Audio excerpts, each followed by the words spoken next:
Untuk lari, pria itu tidak perlu disuruh 2 kali dan bergegas cepat menuju pintu keluar.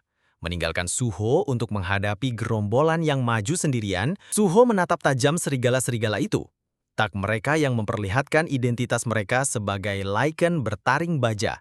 Nama mereka bercahaya jingga, indikator yang jelas dari kekuatan mereka. Suho menganalisis kekuatan mereka, mengingat-ingat Mistborn D. Rank yang pernah ia lawan sebelumnya. Saat itu, Lim melangkah maju, mencengkeram kapak dengan tangan gemetar.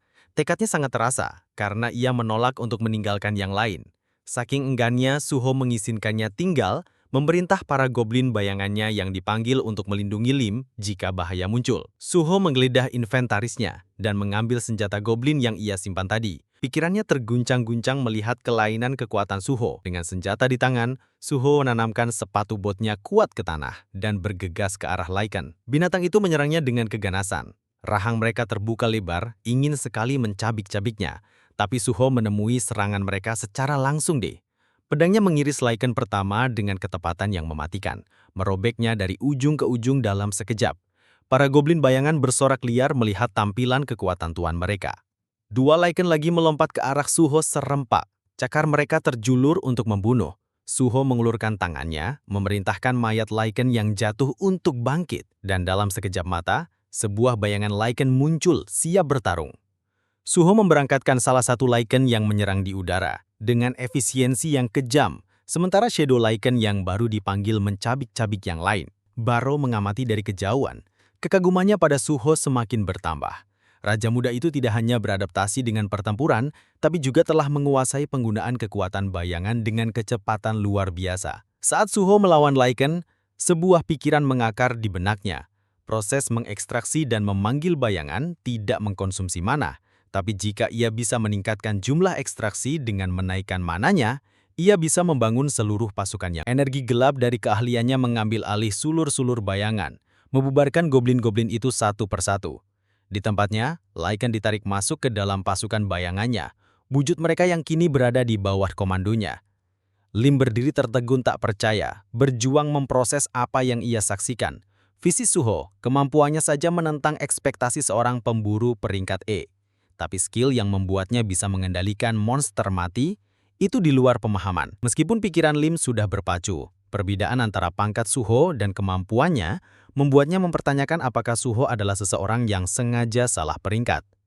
Sebelum ketegangan sempat meningkat lebih jauh, pesannya jelas, mengalahkan musuh yang berusaha membunuhnya. Suho mengamati sekelilingnya bingung, semua Lycan yang tadi dilihatnya sudah kalah. Adakah yang lain mengintai dalam bayang-bayang? Langkah kaki menggema di kejauhan, berat dan disengaja. Suara itu semakin mendekat, dan dari kegelapan muncul Kim, seorang anggota regu penyerangan. Lim tak menyadari bahaya, melangkah maju dengan cemas, berpikir keselamatan telah tiba. Tapi Suho menyadari sesuatu dari pendar merah samar di mata Kim, tanda yang jelas dari sesuatu yang tidak menyenangkan. Khawatir Suho mencoba menghentikan Lim, tapi pria itu bergerak terlalu cepat, menutup jarak. Mata bedang Kim yang diayunkan dengan kecepatan ganas, serangan yang dimaksud untuk membelah Lim menjadi 2. Suho reaksi seketika, mencengkram kerah baju Lim dan menariknya kembali. Tepat ketika pedang itu menghabrak tanah membuat puing-puing berterbangan ke segala arah. Mendapatkan kembali ketenangannya, Suho mengeluarkan perintah pada bayangannya Lycan yang menyerang Kim dengan ketepatan yang mematikan. Serigala-serigala itu bergerak sebagai kawanan, wujud gelap mereka menyatu sempurna dengan bayang-bayang saat mereka menerjang ke arah sasaran mereka. Dia hagimanapun bukan lawan biasa, wujudnya memancarkan aura berbahaya. Dan di atas kepalanya, tak yang dimiliki Fang dari Rakan bercahaya tidak menyenangkan dalam warna merah tua pekat. Suho mengenali arti penting warna. Nama merah adalah tanda musuh yang benar-benar berbahaya. Menimbang pilihannya, Suho menatap tajam ke arah Beru untuk mencari jawaban. Penilaian Beru menegaskan bahaya. Kim menanggung aura seorang raja, tapi kalah dari kekuatan mereka yang sangat besar. Tetap saja peringatan Beru jelas. Ini bukan musuh yang bisa Suho kalahkan di levelnya saat ini. Suho mengakses inventarisnya dan mengambil setiap senjata itu berisi tujuan. Suho memutuskan untuk menghadapi musuh secara langsung tahu bahwa mengalahkan musuh ini bisa mempercepat jalannya menuju kekuatan, dan akhirnya untuk bersatu kembali dengan orang tuanya.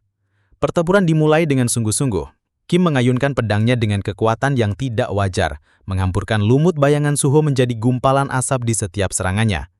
Meskipun ganasnya serangan, Suho mendorong maju, belati kembar di tangan, mencari celah.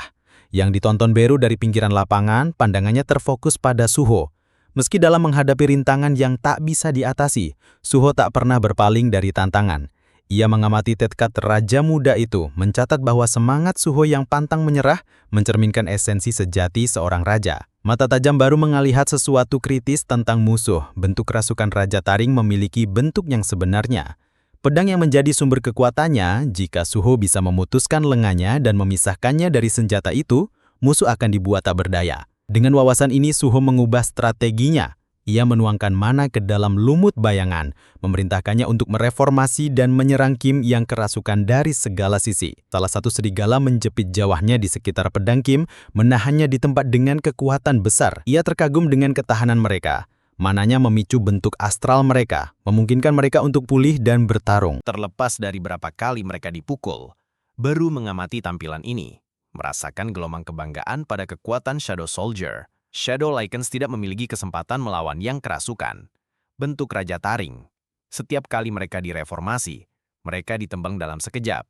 Tak peduli seberapa ganasnya mereka menyerang, Raja membongkarnya dengan mudah. Frustasi yang dibangun saat Suho mempertanyakan kekuatan yang seharusnya dari prajurit bayangannya, belum tergoyahkan. Mengingatkannya bahwa keterbatasan itu terletak pada level mana Suho saat ini. Itu belum cukup kuat untuk sepenuhnya memberdayakan pasukannya. Raja Taring memancarkan aura kesombongan dan ancaman. Berteriak marah, mempertanyakan bagaimana seseorang begitu tidak penting bisa menggunakan kekuatan Raja Bayangan. Suho tertegun mendengar makhluk itu berbicara, tapi baru meledak dengan amarah. Menjerit kemarahan atas penghinaan terhadap garis keturunan Suho.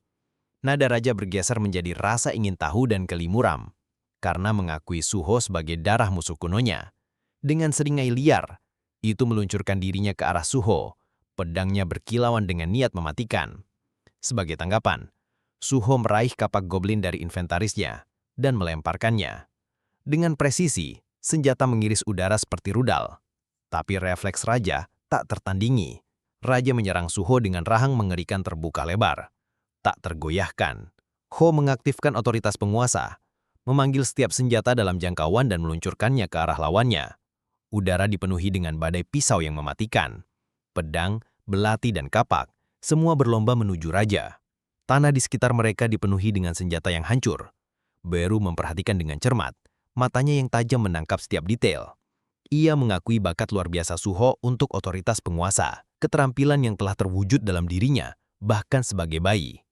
Raja Taring menyerang Suho, gerakannya liar dan tanpa henti. Suho mencengkram erat kapak goblin, menguatkan dirinya untuk serangan yang akan datang. Raja mengayunkan pedangnya dengan kekuatan yang sangat besar, menghancurkan kapak Suho dalam satu serangan dahsyat. Dengan senjatanya hancur, Suho dipaksa menjadi tarian putus asa untuk bertahan hidup.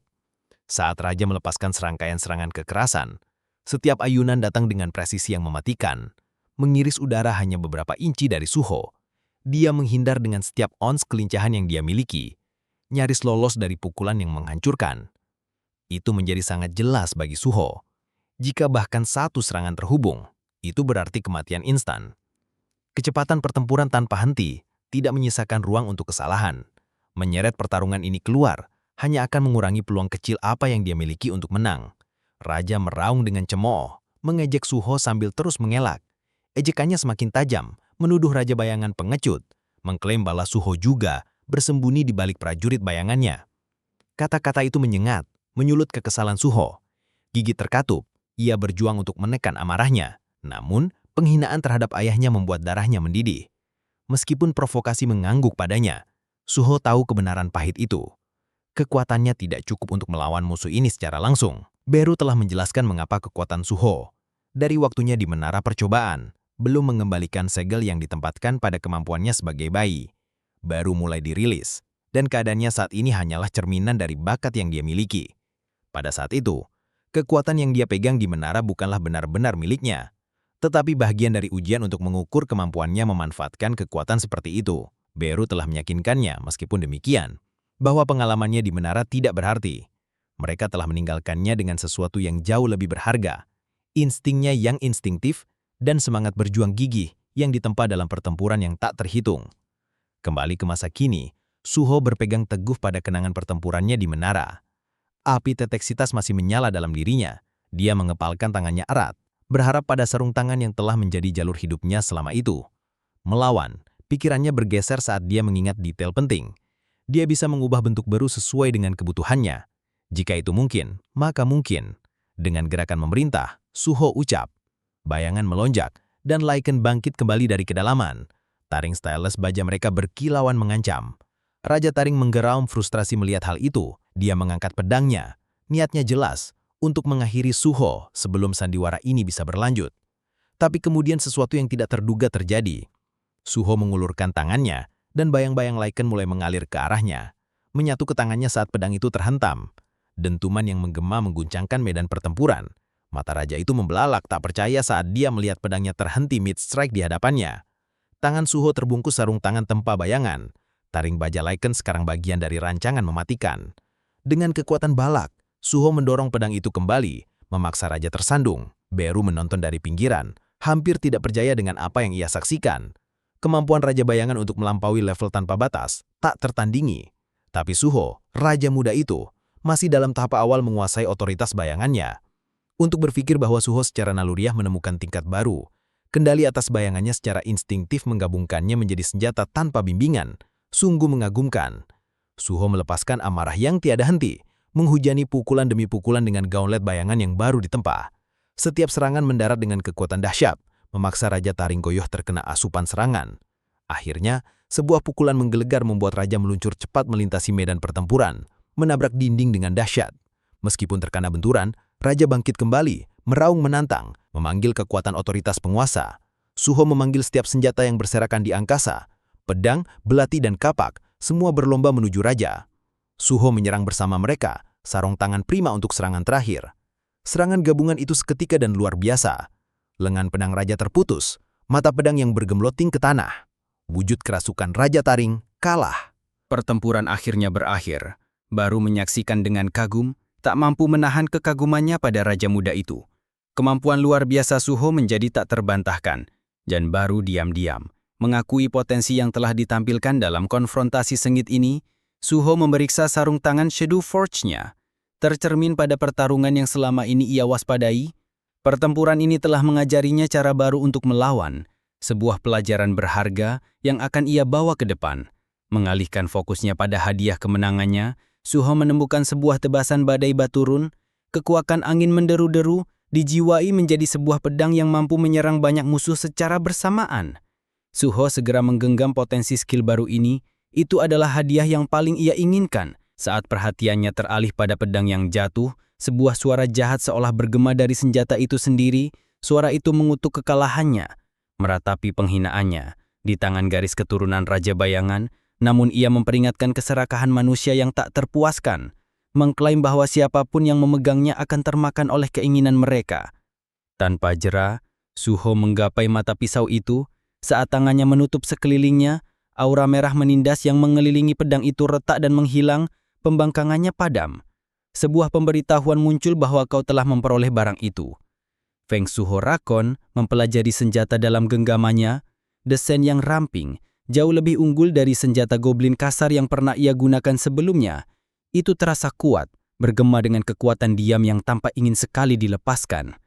Pedang itu sendiri, atau lebih tepatnya roh yang terikat di dalamnya, menguji kekuatan pedang. Suho mengaktifkan skill badai tebasan. Badai mana dahsyat meletus dari bilahnya, merobek sekitarnya dengan kekuatan destruktif. Udara melaun dan puing-puing berserakan ke segala arah. Potensi destruktif belaka tak terbantahkan, meskipun biaya mana itu curam. Baru mengamati tampilan itu, mau tak mau membandingkannya dengan potensi otoritas bayangan, ia menganggap respon Suho terhadap ekstraksi bayangan jauh, kekuatannya secara eksponensial lebih besar dari skill tunggal manapun. Sementara itu, Li mulai sadar kembali. Sambil melihat sekeliling, ia memperhatikan Suho yang tergesa-gesa menggeser pedang ke belakang punggungnya. Suho menyambutnya, berusaha meredakan tantangan. Meskipun pemandangan di sekitar mereka bercerita tentang kekacauan, pandangan Kim jatuh pada wujud Hunter Kim yang tak sadarkan diri. Saat mereka melangkah keluar dari penjara bawah tanah, sinar matahari yang hangat menyambut mereka, sangat berkontras dengan kegelapan yang baru saja mereka tahan. Suho mengumumkan niatnya untuk kembali ke penjara bawah tanah untuk mencari korban selamat yang tersisa. Lim masih terguncang karena keterkejutan pertempuran, sepakat untuk menunggu. Ditinggal sendirian, pikiran Lim berpacu. Ia tak bisa mendamaikan kekuatan Suho yang luar biasa dengan peringkatnya yang seharusnya sebagai pemburu peringkat E. Kategori yang diperuntukkan bagi yang terlemah dari yang terlemah. Yang lebih membingungkan adalah keterampilan pemanggilan Suho, kekuatan alam yang baru saja menyelamatkan banyak orang. Lim memutuskan itu tidak penting untuk saat ini. Saat Suho memberanikan diri masuk lebih dalam ke penjara bawah tanah, jumlah Liken bergelang baja meningkat, setiap pertemuan menguji kekuatannya yang semakin besar. Namun ia mengalahkan mereka semua, memperoleh pengalaman berharga dan naik level lebih jauh. Sementara itu, pedang di tangan Suho tiba-tiba menolak, kekuatannya berkurang di tengah pertempuran. Suho mempertanyakan perilaku senjata itu. Pedang penuh kesombongan itu menolak untuk bekerja sama sepenuhnya, membenarkan tindakannya dengan alasan tentang menjerang musuh yang lebih rendah, baru membalas tajam, menunjukkan kekuatan Suho dan bagaimana ia telah menang atas pedang itu sendiri, musuh yang pernah jauh lebih kuat darinya. Meskipun balasannya, pedang itu tersendat-sendat di bawah logika baru, meninggalkan Suho untuk berkomentar internal tentang absurditas teman-temannya. Serangga yang berbicara dan pedang berjiwa. Saat Suho memberanikan diri lebih jauh, udara semakin berat saat ia mendekati jantung kehancuran, yang membuat kekecewaannya, tidak ada orang selamat yang bisa ditemukan. Kehancuran yang ditinggal selesai dan Suho berdiri dalam keheningan. Pedang memecah keheningan, menyumbangkan perannya dalam melenyapkan semua penyusup. Ia mengungkapkan misinya menjaga tempat suci Raja Fanging, bangga atas perbuatannya. Dengan frustrasi, Suho menancapkan pedang ke tanah, membunyikan suaranya sejenak, sebuah pemberitahuan tiba-tiba muncul di hadapannya, menandakan bahwa skill Shadow Extraction bisa digunakan pada para pemburu yang gugur. Suho ragu-ragu saat baru menjelaskan bahwa mayat apapun, tanpa memandang asal bisa diubah menjadi prajurit bayangan. Suho mempertimbangkan untuk mencoba skill itu, namun menghentikan dirinya malahan. Ia mulai mengumpulkan mayat-mayat itu, bersiap membawanya ke permukaan. Baru kebingungan dengan keputusan Suho untuk berlawan melakukan ekstraksi bayangan. Namun Suho tegas memaksa pemburu ini untuk bertarung bahkan setelah mati. Terasa seperti hukuman tambahan, satu mereka tidak pantas, baru dengan hati-hati menuju Suho, mengingatkannya tentang pedang yang tertinggal. Suho tenggelam dalam pikirannya, mengakui senjata itu namun mengalihkan pembicaraan. Ini membawanya pada pertanyaan lebih besar. Ayahnya, Sung Jinho, juga seorang raja. Tapi bagaimana dengan yang lain? Baru merespon dengan hormat dan kejelasan, menjelaskan hierarki yang rumit masa lalu. Ia menggambarkan bahwa Iterim adalah musuh saat ini dari rajanya, Sung Jinho, namun raja telah menjadi musuh sebelumnya. Baru menguraikan daftar 9 raja, masing-masing mewakili kekuatan luar biasa. Sung Jinho sendiri adalah raja bayangan, di sana juga ada Raja Fanging, berkuasa atas binatang, raja wabah memerintah atas serangga dan raja badan besi memerintah atas humanoid mengerikan. Raja lain termasuk Raja Api Putih memimpin iblis, Raja Gegamili menguasai manusia setengah ular, serta Raja Mana Berambat Venom, memerintah atas katak menguncup dan binatang yang sudah mati. Awal memerintah raksasa Raja Frost, berkuasa Raja Salju, Raja Transfigurasi mengendalikan momok setan, dan Raja Pemusnah penguasa naga mengamuk. Baru menjelaskan bahwa meskipun kekuatan mereka sangat besar, 8 raja lain telah menginvasi bumi, tetapi akhirnya dikalahkan. Masing-masing jatuh ke kekuatan tak terdandingi Sung Jinho. Raja bayangan Suho mendengarkan dengan kagum, menyadari sejauh mana warisan ayahnya. Pedang merasakan arah pembicaraan yang terputus. Dengan kebencian berbisa, itu mengungkapkan bahwa ia pernah melayani Raja Taring, makhluk yang sangat telah dikalahkan Sung Jinho. Pedang mendidih karena amarah. Meratapi keadaannya saat ini, Suho berdiri teguh, menyikapi pedang itu dengan alasan yang tenang tapi teguh. Ia mengakui kepahitannya dan memahami emosi di balik dendamnya ayahnya. Sung Jinho tak ayal telah melawan raja-raja lain untuk melindungi bumi. Sementara pedang itu tetap setia pada misinya, mempertahankan tempat perlindungan ini dari penjajah. Kedua belah pihak telah bertindak karena keinginan untuk menjaga apa yang penting bagi mereka. Namun, Suho mempertanyakan logika pedang itu. Permusuhannya terhadapnya hanya karena menjadi keturunan Raja Bayangan tampak salah tempat jika tujuan sebenarnya adalah untuk melindungi tempat ini. Mengapa menunjukkan agresi terhadap orang yang bisa melanjutkan perlindungan itu, terutama setelah tuannya terjatuh? Pedang itu bereaksi dengan marah, tak mau melepaskan kekesalannya. Tapi Suho tak goyah. Ia bicara tentang tujuannya untuk kembali bersatu dengan ibu dan ayahnya, yang terpisah darinya karena penjajah dari dunia lain. Untuk mencapai bahwa ia bersedia menarik kekuatan dari sumber manapun. Suho menunjukkan ancaman Etarim yang akan segera tiba, yang serangannya tak akan menyisakan sudut dunia termasuk tempat perlindungan ini. Meraih pedang dan menariknya dari tanah, Suho membuat pendirian. Ia menawarkan pedang pilihan, kerjasama untuk melindungi tempat ini, atau berlanduknya permusuhan yang tak ada tujuannya. Sementara itu, di tempat lain di kota itu, sebuah pertemuan berlangsung di sebuah kedai kopi yang sepi. Lim Do-gyan, satu-satunya orang yang selamat dari tragedi dungeon itu, duduk bersama dua orang wartawan. Mereka mendesaknya untuk detail tentang full squad wipeout yang pernah terjadi di dungeon minum dungeon di hari sebelumnya. Lim didorong oleh rasa syukur dan rasa kewajiban, sepakat untuk berbagi cerita. Ia berharap bahwa ini akan membawa pengakuan pada Suho, yang usahanya telah menyelamatkan banyak nyawa meskipun menjadi pemburu peringkat E. Kemudian petang itu, sebuah artikel tersebar cepat di internet. Artikel tersebut menyoroti tindakan luar biasa dari Sung Suho, seorang pemburu peringkat E, yang tidak hanya melawan binatang ajaib di penjara bawah tanah minum, tetapi juga membawa anggota regu pemogokan yang terluka ke tempat yang aman. Lee Yang-ho, salah satu karyawan senior, mengangkat kebutuhan mendesak untuk merekrut kuli baru dan menyarankan untuk menambah lebih banyak pemburu peringkat E ke tim. Dia membagikan profil Suho yang tertarik dengan klaim artikel itu. Saat karyawan lain membaca detailnya, ketidakpercayaan berubah menjadi keheranan. Cerita itu melukis Suho sebagai pahlawan yang sedang menjaki, seorang yang keberanian dan kemampuannya jauh melebihi harapan untuk pangkatnya. Lee melihat ini sebagai kesempatan untuk guild. Dia beralasan, merekrut seperti Suho akan membuat gebrakan dan meningkatkan reputasi guild. Keputusan dibuat untuk segera menghubungi Suho. Keesokan harinya, Lee dengan semangat bertanya, apakah Suho sudah menanggapi tawaran mereka, yang membuatnya kaget. Responnya adalah penolakan. Pemburu berperingkat E baru di lapangan telah menolak undangan dari yang bergengsi, Guild Kura-Kura Hitam.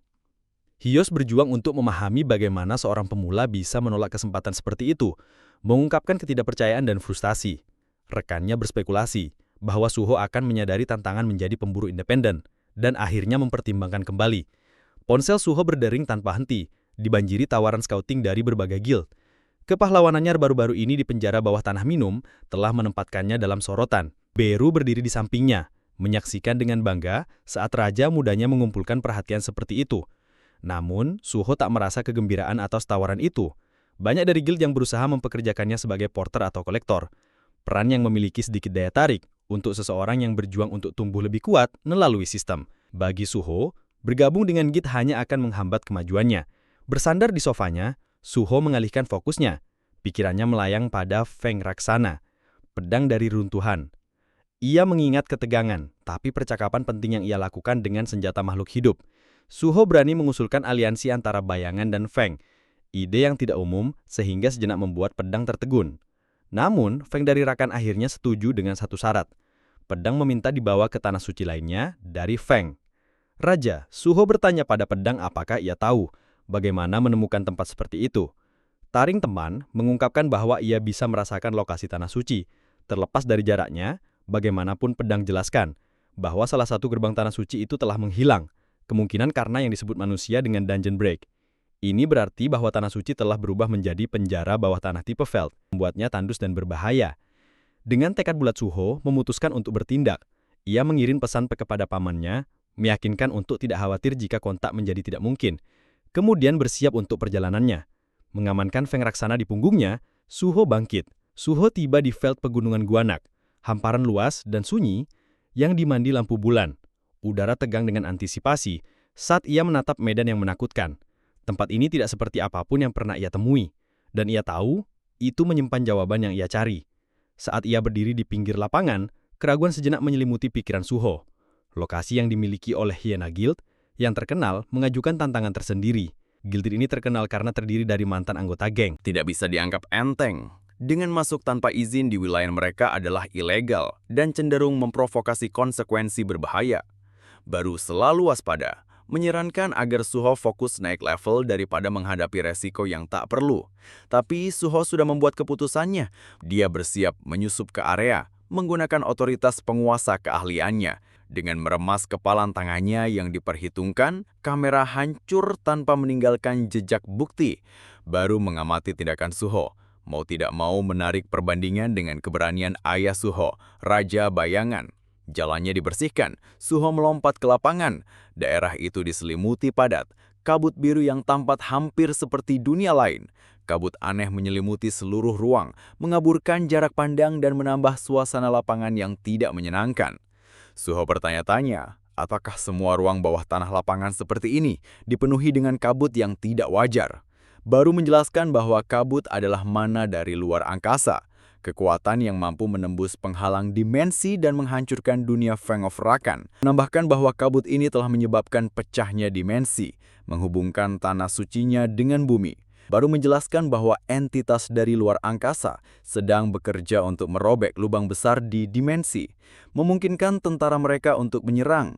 Namun semakin banyak mana yang dimiliki, semakin besar kesulitan yang mereka hadapi dalam perjalanan dimensi. Ini berarti musuh yang benar-benar kuat akan membutuhkan waktu lebih lama untuk tiba. Memahami hal ini, Suho tahu ia perlu bertindak cepat. Ia memutuskan untuk naik level secepat mungkin. Tiba-tiba, hening. Lapangan hancur saat binatang ajaib muncul dari bayang-bayang semak-semak. Makhluk-makhluk itu mengungkapkan diri mereka sendiri, Dagger Claw, Virga, dan Black Shadow Rogan. Feng Rakan selalu siap berperang, menyatakan keinginannya untuk menunjukkan kekuatannya. Tapi Suho yakin dengan strateginya, memutuskan sebaliknya sambil menghargai kekuatan senjata. Ia menjelaskan bahwa itu tidak akan menjadi pilihan utamanya. Sebaliknya, Suho mempersiapkan diri menyusun rencana tempur. Ia memutuskan untuk mendasarkan gaya bertarungnya pada tangan ke tangan, teknik tempur yang telah ia kuasai di tutorial, meningkatkannya dengan wewenang penguasa untuk serangan jarak menengah ke jauh.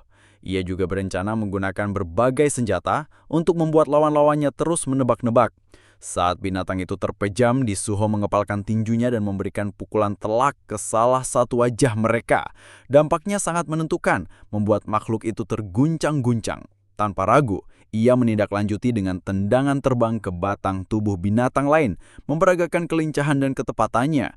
Ia mengaktifkan skill Storm tebasannya, melepaskan semburan energi penghancur. Suho merancang pendekatan inovatif untuk meningkatkan kemampuannya. Ia memanggil sarung tangan bayangannya, sebuah manifestasi dari kekuatan yang semakin membesar. Beru menyaksikan kinerja Suho yang tak bisa menyembunyikan kekagumannya. Kehebatan Raja Muda itu tak salah. Sementara itu, Feng dari Rakan tercermin pada tontonan. Menyadari potensi menakutkan dari garis keturunan Suho, kekuatan garis keturunan Raja Bayangan tak terbantahkan. Kekuatan Suho semakin bertambah dengan setiap musuh yang gugur, dan semakin lama pertempuran berlanjut, semakin dahsyat ia menjadi. Jelas mengapa Bayangan, pasukan monark, telah begitu ditakuti dalam perang kuno. Ketika Beast yang mati bangkit kembali, menambah pasukannya yang terus bertambah. Stat intelijennya telah meningkat, memungkinkannya menguasai hingga 5 Shadow Soldier secara bersamaan. Baro tak terkesan, mau tak mau, menarik perbandingan dengan pasukan kolosal Shadow Monarch. Ucapannya membawa sedikit penghinaan dan Suho jelas repot menyemut untuk diam. Bergerak lebih dalam ke lapangan, mereka akhirnya tiba di tempat tujuan. Feng memimpin jalan, menunjuk ke tempat yang menyimpan makna signifikan. Itu di sini. Ia menjelaskan bahwa gerbang menuju pekarangan suci pernah berdiri. Suho berdiri di sebuah titik vantage. Matanya tajam memindai pemandangan di bawah. Daerah itu jauh dari kata sepi. Banyak yang membuatnya gundah. Meskipun jam larut, masih ada orang berseliweran. Suho mengamati kegiatan itu dengan curiga yang semakin meningkat. Kegelisahannya semakin mendalam saat tatapannya tertuju pada sebuah tentara bermobil pansiran memasuki area. Dari mobil, 3 warga sipil muncul, tangan mereka terikat dan mata ditutup matanya. Pemandangan itu meresahkan dan kebenaran situasi menjadi jelas. Orang-orang ini adalah tawanan dan penculiknya sama sekali tidak baik. Perhatian Suho terutama tertuju pada satu preman yang dengan kasar mencengkeram wajah seorang gadis, mengajaknya dengan geli kejam. Ekspresi Suho mengeras, ia bertoleh pada Baru dan konfirmasi. Instingnya sudah mengatakan apa yang terjadi. Baru hati-hati seperti biasa. Dinasihati agar tidak ada gangguan. Sebagai penyusup sendiri, keterlibatan apapun bisa membahayakan status Suho sebagai pemburu. Resikonya tinggi, dan logika mendikte mereka tidak ikut campur. Tapi sebelum Baru bisa menyelesaikan peringatannya, Suho sudah pergi. Tindakan pemuda itu berakar pada asuhannya dengan seorang ayah yang pernah menjadi polisi yang mengkhususkan pada kejahatan kekerasan dan seorang kakek dirayakan sebagai petugas pemadam kebakaran legendaris. Suho tumbuh dilingkungi contoh-contoh keberanian dan keadilan. Pengaruh-pengaruh ini telah membentuknya menjadi seseorang yang bertindak terlebih dahulu di usianya yang baru 21 tahun. Sung Suho membawa beban warisan itu. Didorong oleh rasa duduk yang mendalam tentang benar dan salah, Suho meluncurkan dirinya ke dalam keributan dengan ketepatan yang luar biasa, memberikan tendangan terbang ke belakang kepala preman. Hantamannya membuat pria itu terkapar, dan tiba-tiba kedatangan Suho membuat penonton mematung kaget, tak mampu memahami dari mana ia berasal. Para preman yang tersisa menoleh ke arahnya. Suho, bagaimanapun, menyadari sesuatu yang meresahkan. Ia telah bertindak atas dorongan hati lagi.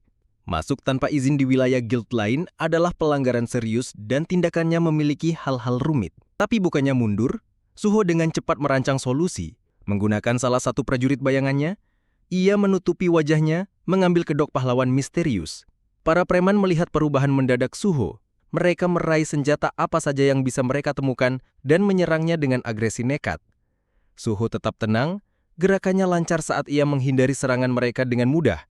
Kelenturan dan kecepatannya tak tertandingi, dan tak ada satupun serangan mendarat padanya. Ia telah belajar bahwa anggota Hyena Guild kebanyakan Derang Awakener secara signifikan lebih lemah darinya.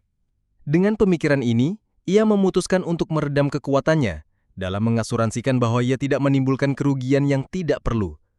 Merebut kesempatan, Suho melemparkan kapaknya. Dengan akurasi yang tepat, itu melesat di udara seperti peluru, melewati dua penyerang dan menghantam preman ketiga secara langsung. Kekuatan bunturan membuat pria itu kembali terbang dengan kekuatan seperti itu, dua preman lainnya membeku. Kepercayaan diri mereka hancur oleh tampilan kekuatan. Suho tidak membiarkan momen itu berlalu. Menggunakan gangguan mereka untuk keuntungannya, ia melepaskan tendangan terbang yang terhubung dengan kedua pria itu secara bersamaan. Mereka terjatuh ke tanah dengan bunyi gedebuk yang memekakkan telinga. Benar-benar kalah. Dari kejauhan, baru mengamati pertarungan itu dengan campuran rasa bangga dan takjub. Semut kagum pada pertumbuhan Suho yang cepat. Setelah pertarungan, Suho mengakses jendela statistiknya. Matanya memindai detail dengan puas. Ia telah mencapai level 16, menandai kemajuannya yang mantap. Sementara itu, para sandaran yang kini terbebas menghampiri Suho dengan hati-hati. Rasa terima kasih mereka terbukti. Mereka bertanya apakah ia seorang pemburu dari asosiasi pemburu, meyakinkan mereka bahwa ia akan menangani sisanya. Ia mendesak mereka untuk pergi ke tempat yang lebih aman. Dengan anggukan lega, mereka berangkat. Bagaimanapun Suho tak bisa menghilangkan kebingungannya. Tindakan Guild Hyena tak masuk akal. Sambil merenung, Feng angkat bicara. Ia menyebutkan merasakan sesuatu, sebuah alasan datang ke tempat ini. Mengikuti petunjuk Feng ke daerah terpencil dengan rana tertutup rapat. Napasnya tercekat, melihat pemandangan di hadapannya, pemandangan yang muram dan meresahkan. Ruang menyerupai penjara dengan sel-sel yang berjajar di dinding dan bermacam-macam obat dan jarum suntik berserakan di atmosfer. Yang menindas dan bukti nyata kekejaman membekukan Suho sesaat. Kenyataan apa yang telah terjadi di sini sangat mengerikan. Membuduhkan dirinya, Suho melangkah mendekat, pikirannya berpacu. Mungkinkah Guild Hyena benar-benar telah bertindak sejauh ini, memenjarakan orang-orang seperti ini? Bruce berdiri di sampingnya, merasakan energi samar namun akrab tertinggal di udara. Di salah satu sel, suara samar-samar menarik perhatian Suho. Rengkekan lembut. Ia mendekat dan melihat wujud gemetar. Sekilas tampak seekor anjing, dikurung dan ketakutan, hati Suho semakin mencelos. Operasi macam apa yang telah dijalankan Guild Hyena? Tapi Feng mengamati dengan saksama, mengoreksinya, ini bukan anjing biasa. Makhluk itu adalah serigala muda dan bukan sembarang serigala. Itu adalah keturunan Raja Binatang, dan Feng menjelaskan lebih jauh. Setelah Raja Feng telah dikalahkan oleh Raja Bayangan, ia telah melakukan langkah untuk melindungi keturunannya yang tersisa. Seorang penjaga yang setia telah ditugaskan untuk mengawal keturunannya ke tempat perlindungan yang melestarikan harapan bahwa suatu hari nanti, Raja Feng lain mungkin akan bangkit dari keturunannya. Feng mengakui bagaimanapun bahwa ia tidak memiliki harapan yang sebegitu tinggi. Baru mengonfirmasi penilaian Feng. Indranya mendeteksi jejak samar energi Raja Feng di dalam serigala muda, tapi vitalitasnya sangat lemah. Dan baru mewanti-wanti agar jika dibiarkan sendiri, makhluk itu kemungkinan akan menyerah pada kondisinya. Keputusan sekarang bertumbuh pada Suho. Sebelum Suho sempat bertindak, ketegangan di udara bergeser. Sesuatu atau seseorang mendekat. Baru dengan cepat menganalisis situasi. Mengingat pasukan yang musnah di luar, ia telah mengantisipasi beberapa penyusup, namun hanya menemukan satu kehadiran. Suho frustasi dengan kehilafan ini, bersiap menghadapi konfrontasi lain. Matanya terkunci pada sumber gangguan dan kebingungannya semakin dalam. Ini bukan manusia, itu monster. Sosok itu muncul, memancarkan penghinaan terhadap Guild Hyena yang kalah, yang ternyata telah gagal mencapai sesuatu yang berharga. Pengakuan Feng terhadap penyusup itu langsung. Monster itu Broky, penjaga yang sangat tia yang telah ditugaskan untuk melindungi keturunan Raja Feng. Broky mengakui Feng dengan keakraban yang menyesalkan. Nadanya membawa beban waktu. Feng Hamun tidak menyanyiakan basa-basi. Ia mempertanyakan tindakan atau kekurangan Broky yang telah memungkinkan garis keturunan jatuh ke dalam kesulitan yang begitu mengerikan. Nada bicara Broky semakin tajam saat ia memproses tuduhan Feng. Ketidakpercayaannya berganti dengan amarah. Tanpa ragu-ragu, Broky melangkah ke arah Suho. Langkahnya berat dan disengaja. Suho mengamati makhluk itu lekat-lekat dengan cepat menyadari bahwa gerakan Broky sangat cepat secara tidak wajar. Kekuatannya tangguh, dengan geraman Broky mengecam, mengklaim serigala muda itu dari pelukan Suho. Deklarasi geramnya disertai pukulan dahsyat yang ditujukan langsung pada Suho. Dampaknya luar biasa. Meski menguatkan diri, Suho dikirim terluka terbang di udara seperti rudal yang menerjang tinding satu demi satu, hingga lintasannya akhirnya berakhir di tengah-tengah reruntuhan kontainer yang hancur. Di luar struktur yang sunyi, suara baru bergema saat ia bergegas ke sisi Suho. Kekhawatirannya terbukti. Suho meringis kesakitan, berjuang bangkit. Tabrakan itu telah membuatnya babak belur dan darah menetes dari luka di kepalanya. Darah menetes dari luka di kepalanya. Kekuatan pukulan itu telah tidak seperti apapun yang telah ia tahan dalam ingatan baru-baru ini. Baru menunjukkan cedera, tapi Suho menepis alarmnya. Kepalanya berdebar terlalu kencang untuk menoleransi kekhawatiran keras baru. Menyeka darah dari alisnya, Suho mencoba untuk mendapatkan kembali fokus. Baru menjelaskan bahwa energi samar yang ia rasakan tadi sekarang masuk akal. Itu tidak salah lagi. Itu adalah energi Itarim yang memancar dari Broky. Sementara itu, suara Fang menerobos ketegangan, menuntut jawaban dari Broky. Ia tidak bisa memahami apa yang dilakukan mantan wali kepada keturunan Raja Fang. Respon Broky mengerikan.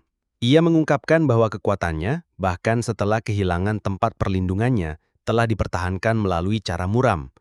Ia mencibir gagasan melindungi yang lemah, menegaskan bahwa survival of the fittest adalah satu-satunya hukum yang penting. Serigala muda yang lemah dan rentan bukanlah tuduhan untuk melindungi, tapi sumber rejeki. Broky telah memakan darah serigala yang diambil dari garis keturunan Raja Fang untuk menopang dan meningkatkan kekuatannya sendiri. Fang merasa ngeri. Ketidakpercayaannya berganti dengan fury saat ia mencela pengkhianatan Broky. Tapi Broky termakan oleh keyakinannya yang bengkok pada kekuasaan. Fang bergerak dengan tepat, pedangnya berkedip saat ia menebas tangan Broky. Memaksa makhluk itu melepaskan cengkeramannya pada serigala muda itu. Darah menetes dari luka Broky. Merah tua menodai bulunya sambil memelototi Fang, heran dan marah dengan kelancangan serangan itu. Beru dengan cepat meraup serigala muda itu. Pedang yang tampaknya hidup kembali ke genggaman Suho. Energinya memancarkan tekad yang dahsyat. Fang sekarang penuh dengan amarah. Memanggil Suho, suaranya tegas. Suho mengakui kemarahan Fang, tapi memperjelas bahwa pertarungan ini sekarang adalah misi bersama. Ada sesuatu yang pribadi dipertaruhkan untuknya juga. Dengan kilatan baja di matanya, Suho menyatakan aliansi antara bayangan dan Fang, menandakan pergeseran signifikan dalam pertaruhan pertempuran. Bagi Suho, ini adalah semata-mata tentang kelangsungan hidup. Itu selangkah lagi dekat untuk mengungkap misteri Itarim. Geramanya semakin dalam saat ia menepis mereka sebagai gangguan belaka, bersumpah akan membunuh mereka berdua. Notifikasi muncul sebelum Suho, menyajikan quest baru. Itu sederhana namun firasat, memburu hiena Broky dan amankan keselamatanmu. Beru mengamati konfrontasi yang semakin meningkat, meratapi ketidakmampuannya untuk langsung melerai. Kesedihannya terlihat jelas. Perhatian Suho berkedip-kedip sebentar ke pemandangan di sekitarnya. Penyebutan nama Broky membawa kejelasan. Guild Hiena, asal-usulnya yang mengerikan dan penculikan-penculikan, semuanya mengarah ke sebuah koneksi ke Itarim. Kesadaran ini hanya memperdalam tekad Suho untuk menghadapi Broky. Saat Suho dan Broky bersiap bentrok, sebuah suara tiba-tiba memecah keheningan. Para preman yang diikat ketakutannya sangat terasa, berteriak meminta bantuan Broky. Broky menjeda, pandangannya beralih ke arah orang-orang yang putus asa. Permohonan mereka menggema di ruang, suara menyedihkan yang memarut syaraf Suho. Merasakan bahaya, Suho bergerak cepat, bertekad untuk menghentikan Broky sebelum ia bertindak. Tapi Broky lebih cepat.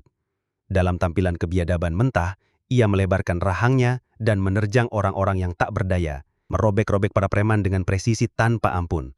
Darah menyembur ke seluruh ruangan, berbaur dengan tangisan mereka yang menderita.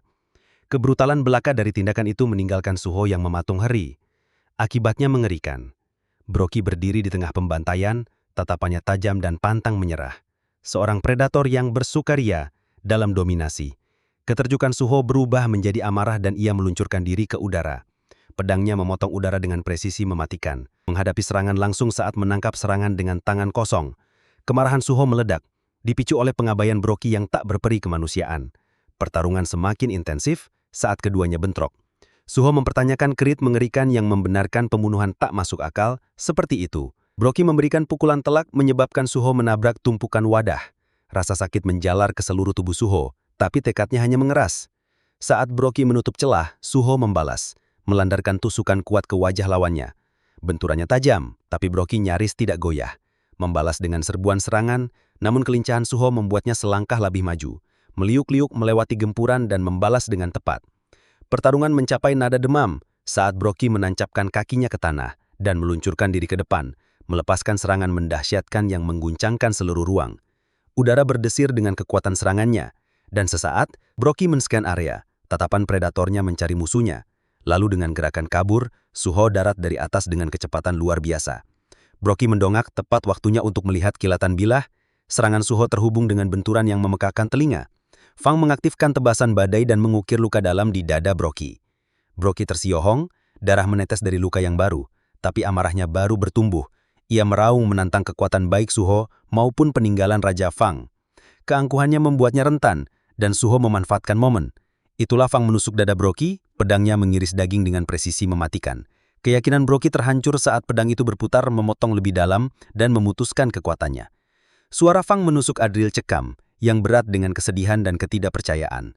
Saat ia menghadapi Brockie, bawahan yang dulu setia yang telah bersumpah setia pada Lord Rakan, kini berdiri termakan amarah dan pengkhianatan. Ekspresi Brockie menggelap saat memproses kata-kata Fang. Kenangan-kenangan kesetiaannya di masa lalu berbenturan keras dengan keputusasaannya sekarang. Ia mengakui, hampir dengan rengan, bahwa ia pernah menghormati Rohan. Tapi sentimen itu larut dalam penyangkalan yang menderita. Ia menggenggam mata bilah yang tertancap di dadanya. Geramanya bergema, penuh pembangkangan. Dengan tangisan parau, Brockie merobek bilah Feng dari tubuhnya dan melemparkannya ke tanah. Senjata itu hancur terkena benturan. Amarahnya tumpah ruah saat ia memproklamirkan kebenaran masa lalunya. Ia tidak pernah menghormati Rogen. Ia hanya berlutut karena kebutuhan, diperbudak oleh kekuatan yang tak bisa ia atasi. Mata Suho membelalak saat ia melihat sisa-sisa Feng yang hancur. Usahanya untuk berbicara terpotong saat Brockie menyerang.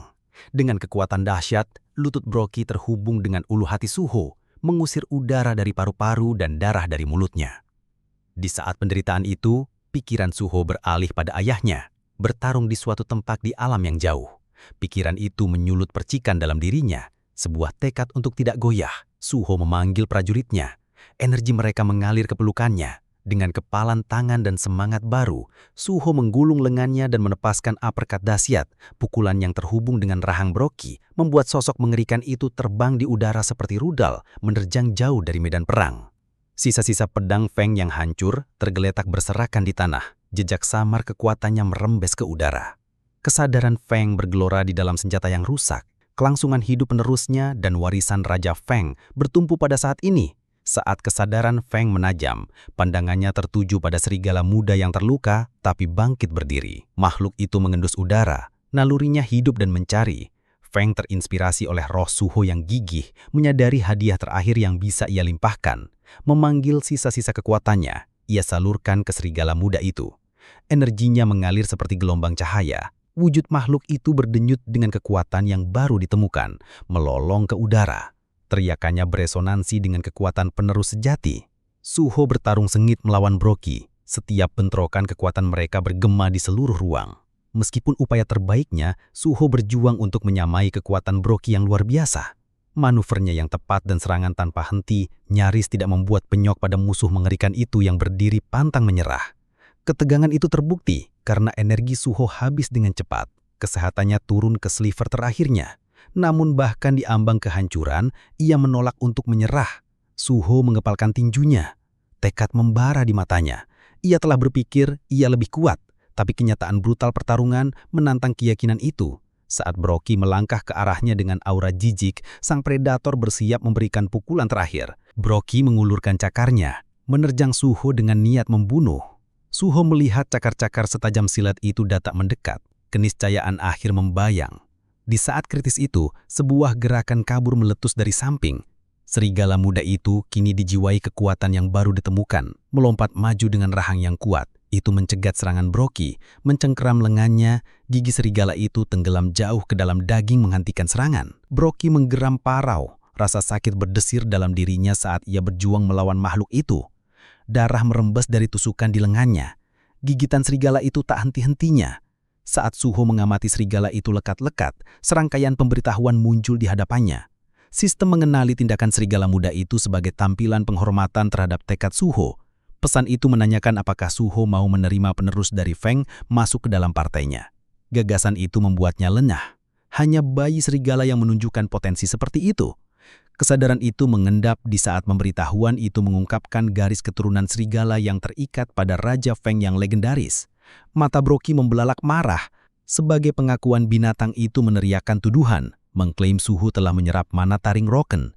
Suho menyatukan situasi. Sisa-sisa Raja Feng yang telah mengorbankan diri untuk memberdayakan warisnya, itu semua selaras dengan intensinya untuk beraliansi dengan Feng sejak awal.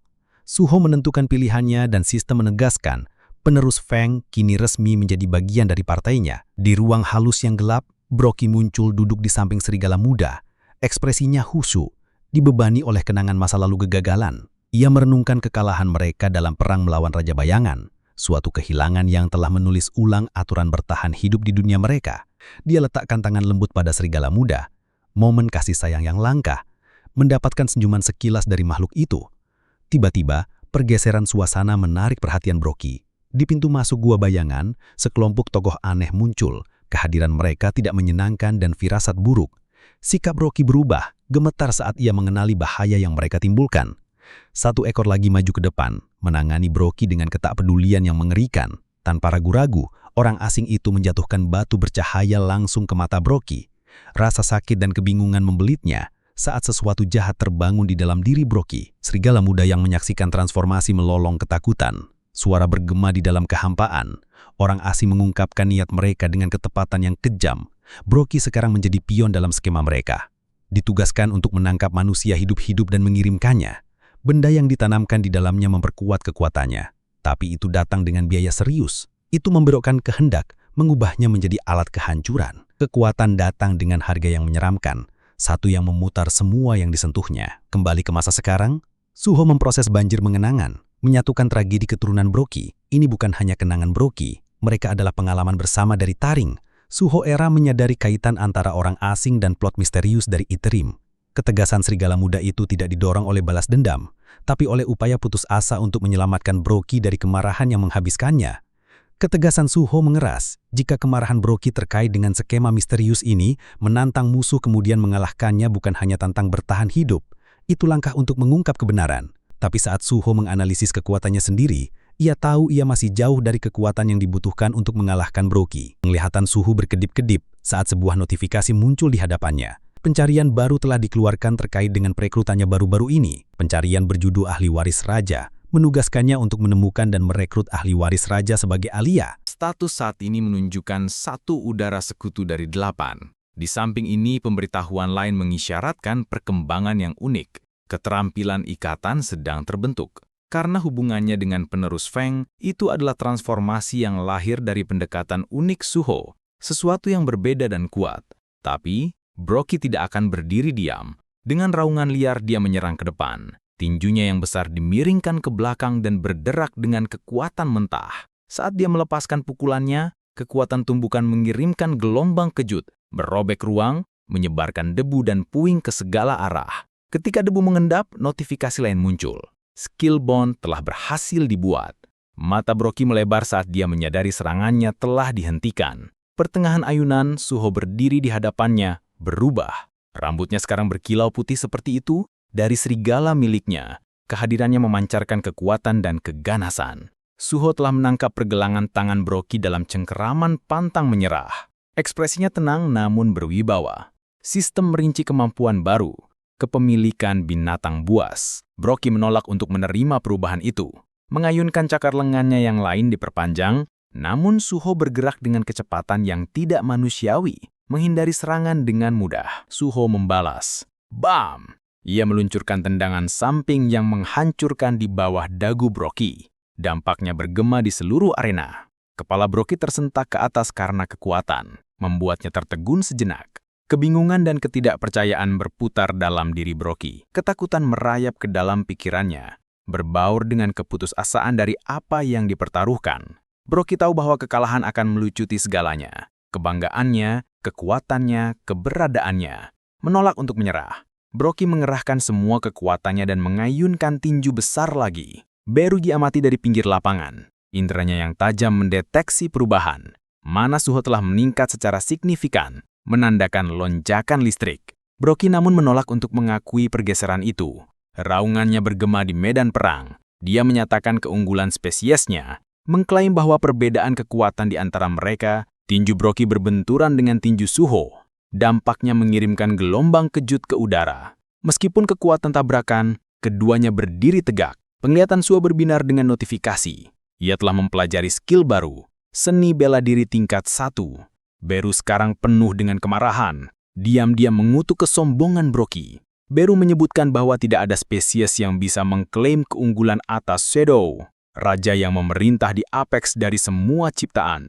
Broky mulai goyah, matanya melebar dengan kesadaran yang tiba-tiba. Suho melompat tinggi ke udara. Gerakannya diijawahi dengan kekuatan gabungan dari inderanya yang mengerikan dan kecakapan bela diri, menyalurkan semua kekuatannya menjadi satu serangan yang menentukan. Serangan yang terhubung dengan kepala Broky, mendorongnya ke tanah. Dengan dentuman memekakan telinga yang bergema di lapangan pegunungan, keheningan menyelimuti medan perang saat debu mengendap. Suho terpisah dari penerus Feng. Transformasinya memudar saat ia kembali ke wujud normalnya. Kelelahan menguasai dirinya. Dadanya naik turun dengan nafas sesak. Broky terbaring terkapar di tanah, kalah dan menghembuskan nafas terakhirnya. Dengan kekuatan yang memudar, suara Broky melembut. Pikiran terakhirnya mengungkapkan keputusasaannya untuk tumbuh lebih kuat. Penyesalannya, memori teraba tentang Sir Rohan, muncul. Kemarahannya yang berasal dari kegagalan yang melindungi tuannya. Saat nyawa lepas dari tubuh Broky, sebuah notifikasi muncul di hadapan Suho. Hyena Broky telah dikalahkan. Kalian telah naik level. Beru mengakui pencapaian Suho dengan bangga. Ia mengingat Beru menyebutkan energi aneh dari Broky tadi, dan membagikan apa yang telah ia temukan. Suho sempat melihat sekilas memori tentang penerus Feng, dan melihat bagaimana para pemburu memasukkan sesuatu ke mata Broky selama penggerebekan dungeon.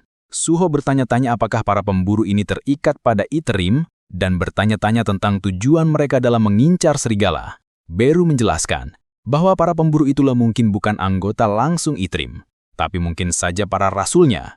Para dewa luar jarang bertindak sendiri, lebih memilih memanipulasi peristiwa melalui orang lain untuk mengganggu kausalitas. Ia berteori bahwa apa yang telah dilakukan para pemburu ini bisa dihubungkan dengan invasi yang akan datang ke dunia mereka. Beru merasakan tekad Suho, memberikan solusi yang ia usulkan untuk melahap mayat Broky, yang akan memungkinkannya mengakses ingatan serigala tentang Iterim. Tambahan itu akan membantunya memulihkan mananya yang habis, membuat aksi itu berlipat ganda. Suho terkejut dengan kemampuan unik Beru, tapi tidak memikirkannya. Malah ia mengalihkan perhatiannya pada serigala muda itu. Makhluk itu telah menanggung banyak hal, dan Suho merasakan ikatan yang kuat dengannya. Serigala itu menjilat Suho. Kepercayaannya terbukti, Suho tidak bisa menahan tawa melihat isyarat itu. Dengan keputusan yang dibuat, Suho mengambil kunci dan membuka pintu masuk ke sebuah penjara bayangan. Berdiri di samping penerus Feng, ia bersiap melangkah ke ruang misterius itu. Sebelum masuk, ia bertelik pada Beru dan mempercayakannya dengan tugas krusial mengungkap kenangan Broky. Beru sangat terharu dengan keyakinan Suho yang tak tergoyahkan, bersumpah akan menunaikan tugasnya. Di dalam kedalaman alam bayangan, Suho, Beru, dan serigala muda itu berjalan melewati lanskap menyeramkan, penjara bayangan.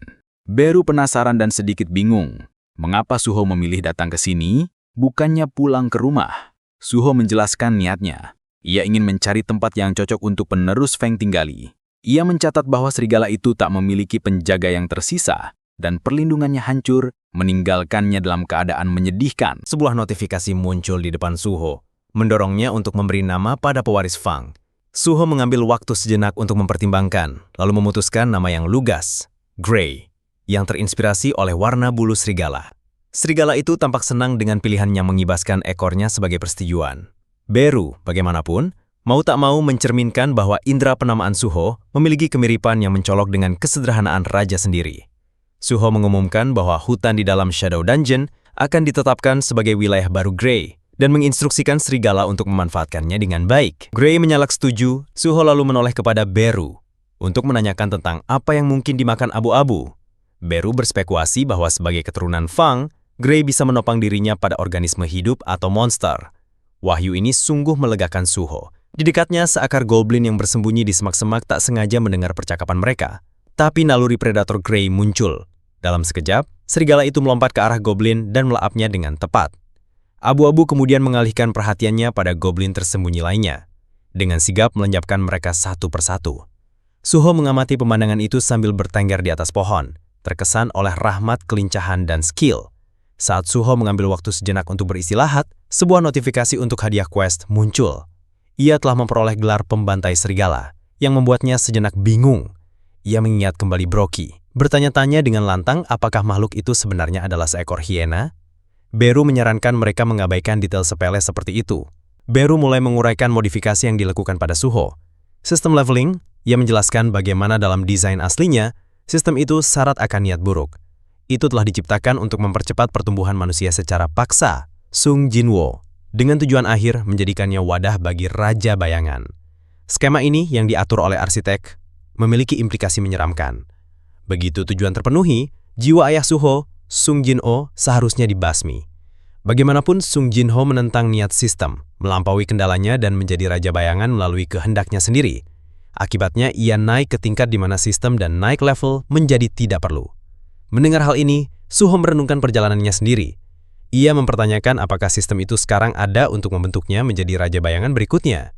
Beru, bagaimanapun, meyakinkan bahwa kemungkinan seperti itu tidak mungkin. Hanya ada satu, raja bayangan yang ada, dan gelar itu milik ayahnya. Sebaliknya, Beru menyarankan bahwa sistem sekarang bertindak sebagai pemandu, beradaptasi dengan kemajuan Suho, dan membantunya menavigasi jalannya. Setiap fungsi atau pencarian baru yang ditawarkan oleh sistem, kemungkinan dirancang untuk membantunya dalam mencapai tujuannya sendiri. Penasaran, Suho memunculkan jendela statusnya. Ia mencatat betapa ia telah tumbuh. Statistiknya telah meningkat secara signifikan sejak saat itu, dan ia telah memperoleh berbagai keterampilan yang berguna. Terlepas dari kemajuan ini, Suho mengakui ia masih merasa lemah. Pertempuran baru-baru ini dengan Brockie, pewaris Fang, adalah bukti dari ini. Jika bukan karena abu-abu dan kemunculan tak terduga dari skill bond, ia mungkin telah kalah dalam pertarungan itu. Dengan pemikiran ini, Suho memutuskan untuk menghapus quest yang disajikan oleh sistem. Percaya mereka selaras dengan keinginannya. Suho menoleh kepada Beru dan bertanya tentang usahanya sebelumnya untuk menyelidiki ingatan Brockie. Beru membagikan temuannya, menjelaskan bahwa ia tidak menemukan bukti Itsarem, rasul mencuci otak Brockie. Ini mengecewakan karena meninggalkan mereka tanpa clue jelas tentang keterlibatan Itsarem. Namun Beru bukan tanpa wawasan. Di dalam ingatan Brockie, terdapat detail manusia yang telah menciptakan Hyena Guild untuk mengawasi Brockie. Di antara kenangan itu sebuah nama menonjol, Grim Reaper Guild. Beru menyarankan agar kelompok ini mungkin menyimpan informasi berharga berkaitan dengan Itsarem. Jika mereka menyelidiki guild lebih lanjut, itu bisa mengarah pada penemuan kritis tentang kekuatan misterius yang mengancam dunia mereka. Di Guild Malaikat, mau telepon berdering di okran kantor yang sepi. Lee Min-sung menjadi wakil CEO Guild dan pemburu ranking S, mengangkatnya di ujung sana. Adalah Lim Taegyu, pemburu ranking S yang baru saja berangkat ke Asia Tenggara untuk membantu penggeledahan. Bagaimanapun nada panggilannya jauh dari kata ramah. Taegyu mengungkap urusan mendesak, mengacu pada artikel berita tentang insiden Hyena Guild. Ia menuduh Min-sung berada di balik peristiwa tersebut menunjukkan bahwa keterlibatannya tak akan menjadi rahasia bagi Long. Min-sung tak terganggu dengan tuduhan itu, menanggapinya dengan sarkasme dan meremehkan, berusaha mengalihkan pembicaraan dari topik. Tapi, Taegyu tetap tegas, memperingatkan Min-sung bahwa tindakannya akan menyusulnya. Ia memperingatkannya agar tak meremehkan pergaulan atau ketuanya yang dikenal dengan wibawanya yang tak tergoyahkan. Sebelum Min-sung dapat merespons, Taegyu mengakhiri panggilan dengan tiba-tiba. Marah karena marah, Min-sung menghancurkan meja di depannya. Kekesalannya semakin bertambah saat ia merenungkan kelancangan Taegyu. Pernah hanya sopir, Taegyu telah naik ke status pangkat S, memperoleh kekuasaan dan keyakinan yang menurut Min-sung tak tertahankan. Masih mendidih, Min-sung mengalihkan pikirannya pada kehancuran Guild Hyena baru-baru ini, dan sosok misterius yang bertanggung jawab atas itu. Orang-orang yang selamat dari insiden itu berbicara tentang seorang pemburu muda berbalut masker hitam, tapi tidak ada informasi yang cukup untuk mengidentifikasinya. Merogoh sakunya, Minsung mengeluarkan batu mistik yang berkilau samar terkena cahaya. Ini adalah Stardust, seorang pemburu membangkitkan stimulan, zat yang mampu meningkatkan kemampuan dan kekuatan. Untuk Minsung, itu mewakili lebih dari sekedar potensi kekuatan. Itu adalah landasan rencananya untuk mengangkat dirinya di atas pengawasan dan kritik. Jika bisnisnya dengan Stardust berhasil, ia percaya tidak ada satupun, bahkan pergaulan, yang akan berani merendahkannya lagi. Ambisi Minsung membara terang, tapi bayang-bayang tindakannya dan kekuatan yang mendekati sekitarnya mengisyaratkan hisab yang belum datang. Terima kasih sudah menonton, like, share, dan subscribe jika kalian menikmatinya. Sampai lain waktu.